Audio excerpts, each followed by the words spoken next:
last time we were here and talking to you was the kind of grand opening of this thing. So now that you're just literally hours away from seeing its first use, is this sort of like Christmas Eve? Yeah, I never, to be honest with you, I never thought of it that way, but yeah, it's that anticipation. You're getting some gifts, but you're not exactly sure, what the gifts are. And that's the best way to describe it. So, can you try and put into words just all the emotions that you're feeling heading into this weekend? Because all the work that's gone into making this happen and just seeing it come to fruition. Yeah, it kind of hit me yesterday. We got some press release out yesterday that spoke a lot about a history here, and it's humbling. I was raised in Oregon. It's ironic. My senior year was the only year I went to state in track.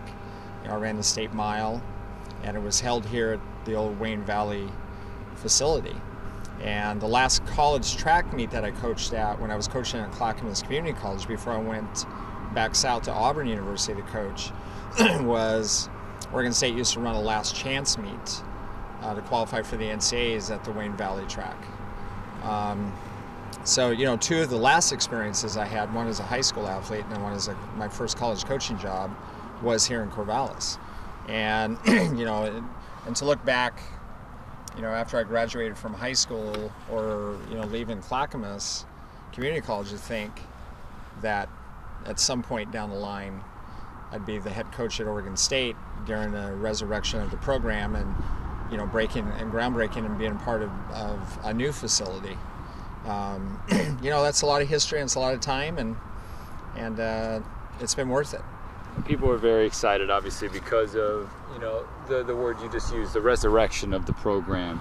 Now, is it managing those emotions? Is it sort of just like this is just the first rung on the ladder, so to speak? Yeah, there's been a lot of rungs. From the hire, and then walking into an office, in January mid-year with no team and no facility and not sure, what was going to be the marching orders down the line. And, the marching orders have been, done and worked on and over time, and so, this is there's been a lot of steps, and, this is just another one of the steps that we've had along this whole journey. So what can, about this specific meet, what can people who are maybe thinking about coming, don't know, what to expect, what should they expect in this meet? Well, I think they're going to find it's a once in a lifetime, opportunity. I would really encourage people to be here if they have the opportunity to do it. It'll be one of those moments that, when I'm hopeful, if everything goes right, people will walk out of here and won't regret having been here. It's the first in 25 years. We're going to celebrate a number of our alums. Our lead donor and a lot of our other donors are coming back. The outreach that we've had, we have 70 track and field officials that have volunteered to come, this weekend at late notice. We didn't send out information until almost January.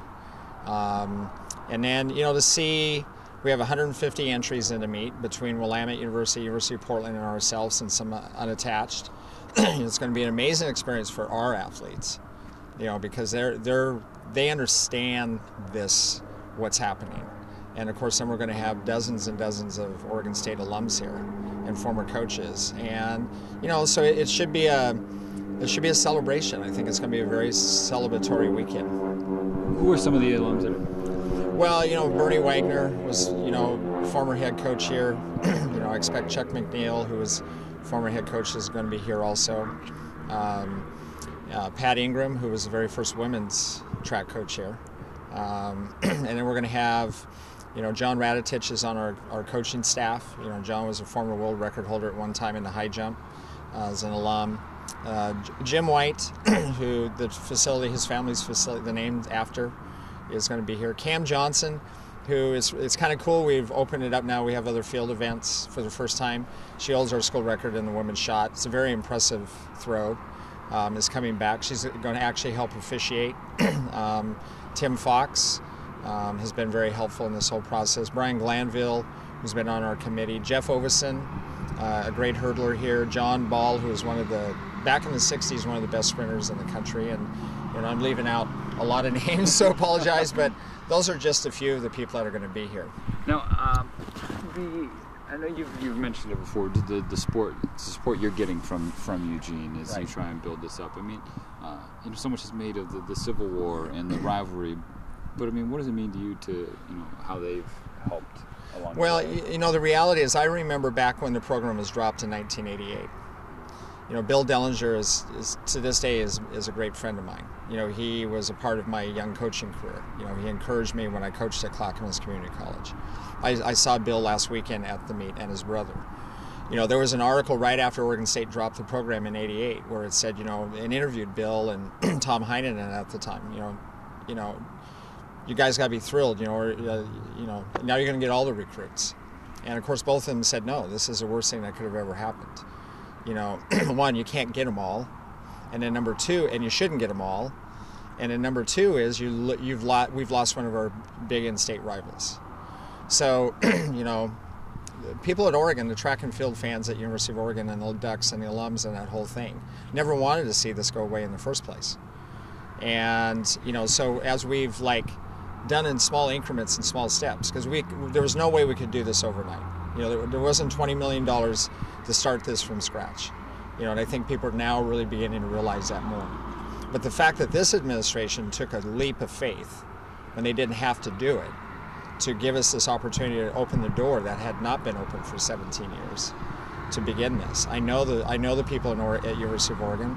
We're all track fans. It's all a part of our life. It's a part of what we love. And, it hasn't surprised me that so many of them, Tom's coming up to be one of our announcers, Tom Heinonen, and, all the Oregon Track Club officials that are coming up on Saturday. It's really cool, and that's the way it should be.